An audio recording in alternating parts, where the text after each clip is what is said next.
Honestly, when I look back at the girl who arrived in Canada 2 years ago, I don't even think she's going to recognize the person standing here today. So in today's video, I want to take you guys on a little journey throughout my 2 years here in Canada. Not just the pretty parts, not just the international students living in Canada parts, but the real story. What I expected, what actually happened, what Canada taught me, the things I wish I knew earlier, and most importantly, if I would ever do this again.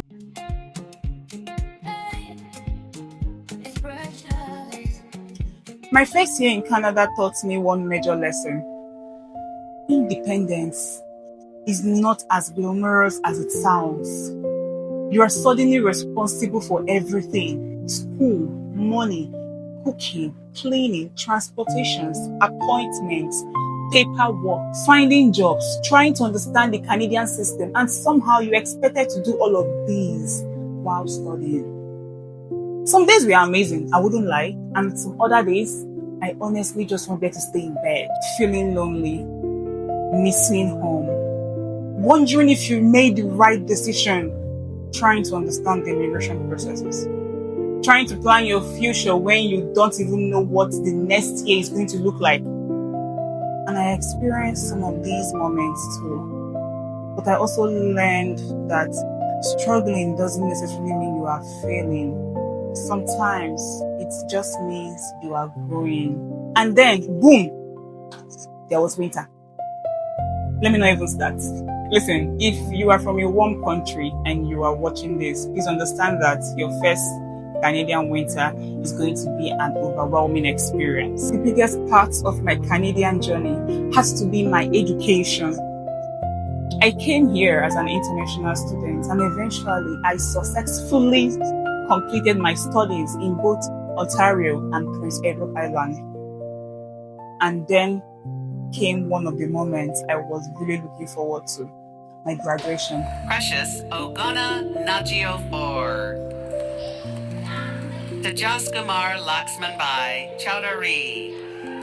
Finishing school as an international student is such a special feeling because you know everything that happened behind that certificate.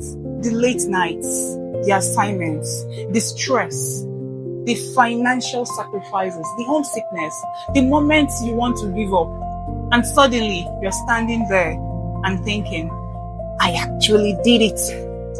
And now, instead of being just a student in Canada, I'm beginning another chapter of my life as a resident care worker. I think one thing I would really want to talk about is the difference between social media and reality. Because when you watch videos about moving to Canada, you see the airports, you see the beautiful scenery, you see people getting their keys into their apartments, you see graduations, you see people getting into jobs. But there is a whole part of this journey that nobody really talks about. The girl who came to Canada 2 years ago had dreams, she was excited, she was scared. She doesn't know exactly what the future would look like.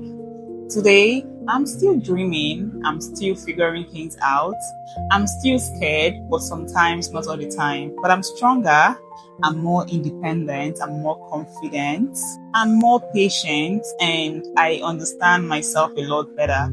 I came to Canada thinking I would just come here to study, but Canada became a place where I learned about myself. So, if I could go back to August 26, 2024 and talk to that girl at the airport, would I tell her to come to Canada again? Yes.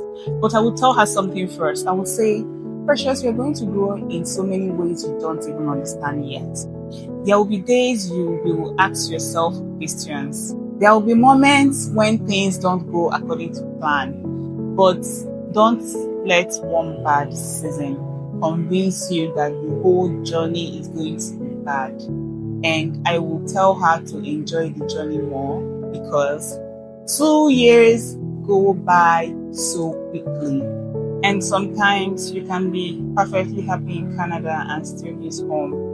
Both things can exist at the same time. There will be days when you question yourself. There will be days when you miss home. If I am to summarize my 2 years living here in Canada, I would say Canada has taught me patience. Things don't always happen when you want them to happen. You can apply for something and wait for a long period of time. You can plan something and it doesn't work out. You can have one plan and suddenly you see yourself taking a completely different path. But I have learned to trust the process. I have also learned to appreciate the small things. A good meal, a peaceful apartment, a successful day at work, getting paid, phone call with friends and family, sunny day after weeks of cold weather. Sometimes you don't realize how much you took those little things for granted until you're far away from home. Getting my job was another major milestone for me because, as an international student, getting the first real job can feel like a huge achievement because it really is. And now that I'm working in my field, honestly, it feels so good that all those years of studying and preparing, we are leading me somewhere very good. But I'm also learning that graduating doesn't mean everything suddenly becomes easy. It just means you are entering a different chapter of your life. Now I'm thinking about work, my career, my future, immigration, building financial stability. Of course, living in Canada doesn't mean I stopped missing home. There are many things I miss about Nigeria. I miss my friends, I miss my family, I miss the food, I miss the noise in Lagos, I miss the spontaneous visits of going to someone's home without telling them you are coming just to surprise them. I miss the warmth, I miss the people of Nigeria. The feeling of being around people who understand you without having to explain yourself. Today being August 26, 2026, I just want to say a very big thank you. Thank you to the version of me who had the courage to leave everything familiar behind. Thank you to my family and everyone who supported me. Thank you to everyone who has followed my journey here on Diary of a Precious Girl. You've seen the school days, you've seen the apartment stories, you've seen the RSW journey, you've seen the good days, and probably some of my I don't know what I'm doing with my life days too. But we are still here. 2 years later, I'm still dreaming, I'm still growing, I'm still becoming her. And if you're watching this because you're thinking about moving to Canada, I hope my journey reminds you that you don't need to have your entire life figured out before you start. Sometimes you just need to take the first step because 2 years ago, I took mine and look at how far I have come. Happy 2 years in Canada to me. Cheers to whatever the next chapter brings, and I'll see you guys on my next video.